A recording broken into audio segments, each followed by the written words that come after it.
Welcome back to the channel.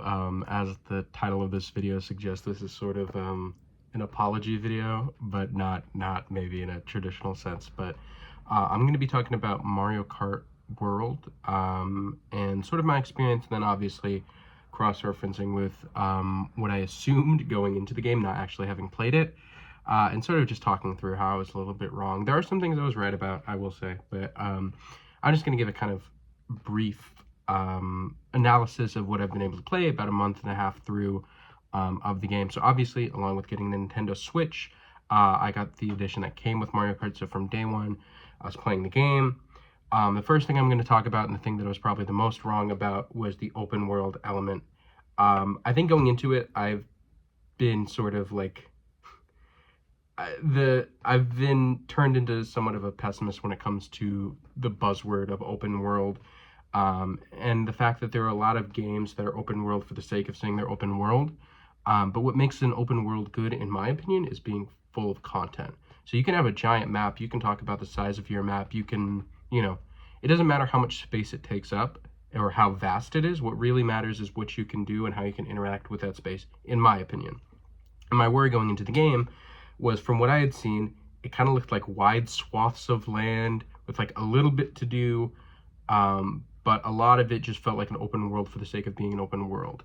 I'll talk about the part of that I feel that I'm right about, which is that I do still feel like a good amount of the land that is in the game is open and not meaningful. There are P-switches and there are other things that you can interact with throughout the giant map, but there are still big parts of the map, all in different parts, where it just feels empty.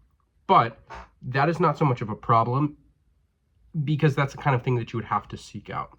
So something that I find myself doing sometimes is just playing the game, not doing any race or anything, but going into the free roam mode and just exploring, because there is something about wanting to find all the P-switches, or maybe wanting to find an area you haven't seen before.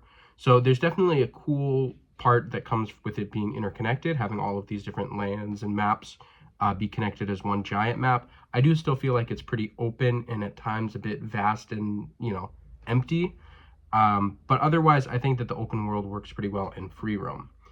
As for the racing aspect and the connection of these tracks, I think that there's been a lot of discourse about the difference between Mario Kart maps where you're racing around the same track multiple times versus, I think they call them like the connection tracks, or like, everybody will have their own way of describing it. But what I'm referring to is going from one track to another in a race, and there's a sort of middle part where it's not so much of a track as it is a straight line. And this is something that I also, obviously I couldn't have foreseen that like this exactly would be a problem.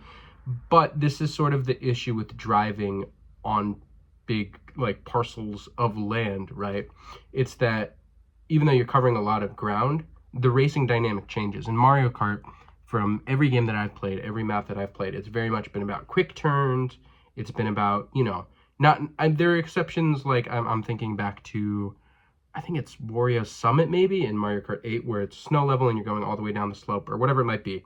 But it's not meant to be straight driving. And that's what a lot of these races end up being. And I know there's different game modes, and there was some controversy, of course, when they changed to where random maps would then still be connecting maps, and they weren't just the 3 lap tracks. I know this might sound a little bit like in the minutia of things, but my point being is that a lot of the races, whether you play online or if you're doing a circuit, a lot of it is straight driving, which,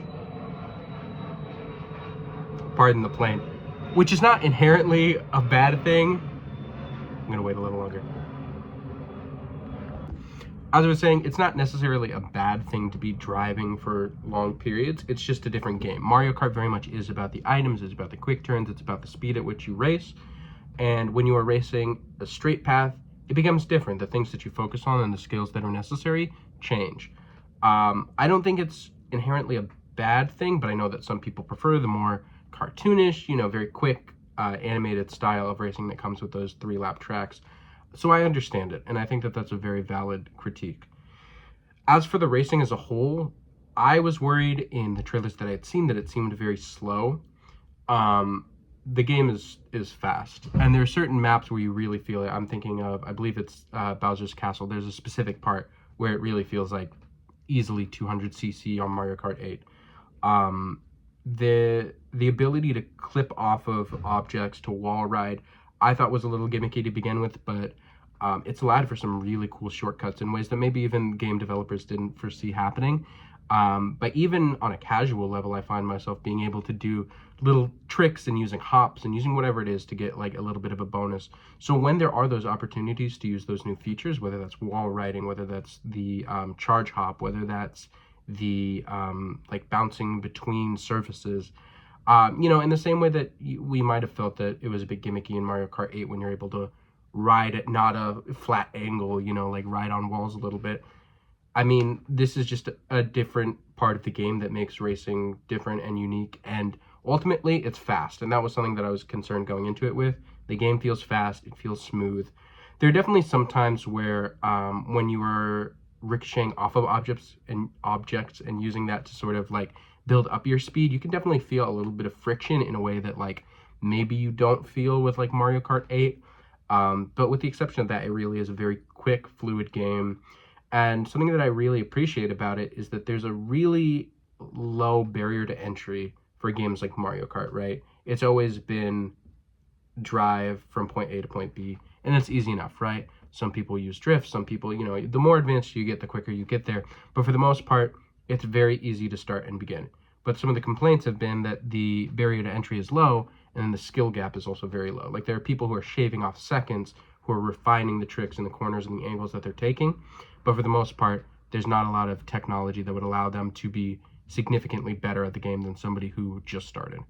With this game, I think that's completely out the window. I think the amount of shortcuts and the amount of combos essentially that you're able to string together have made the difference between an entry-level player and somebody who really plays the game like significant in a way that I don't think that I even envision being possible for a game like Mario Kart. Obviously, in most racing games, people will shave off seconds on seconds on seconds doing, very quick turns, very intentional like paths and angles to take. And that is sort of it, where people will eventually work, you'll get a shortcut or two. And I'm thinking back to even like Mario Kart on the Wii, there's, glitches and stuff, but for the most part, it really is about just racing as fast as you can. Whereas now, this game has allowed for a lot of creativity in the way that people think about charting out maps. How are they going to take angles? Are they going to wall ride? Are they going to do certain things? And it's been really interesting, and a good sort of example of it is just watching world records continue to change. The time obviously lowers, but the strategy that people use is constantly changing. People are taking different paths. People are using different tricks. Some people start off with a wall ride, and then some people find that like grinding is faster. And there's all of these more optimized routes, and it keeps getting whittled down to a level that I don't think anybody really could have foreseen. Truthfully, it really is cool to see the amount of time and effort that people are putting into this game to find really cool shortcuts and really cool ways to cut down on time. So that's a big thing that I think really pushes this to, if the dichotomy is good game and bad game, it's definitely hovering in the good game. I think I was rightfully skeptical about the open world elements of the game, and I still think that even though my opinion has changed and I think it's a good thing, I still think there are some criticisms within that about the amount of nothingness in the maps. I think there's also valid criticism in the way that people criticize the sort of straight tracks or the intermission tracks. That's what people will refer to it as. But apart from that, the actual mechanics of the game are pretty flawless. I will say, real quick nitpick, I don't like how you unlock characters. There's too many characters. We don't need the crab. We don't need a dolphin, I don't think, personally. And then doing it by eating meals, I'm not a big fan of. But those are my main gripes, and for the most part, again, mechanically, this game is very, very fluid, and I'm going to be excited to see how people come up with new strategies and new tech to keep making the game faster. So that's my 2 cents. My mind has changed quite a bit. Maybe yours has as well. But I hope you enjoyed watching, and excited to talk about Donkey Kong soon.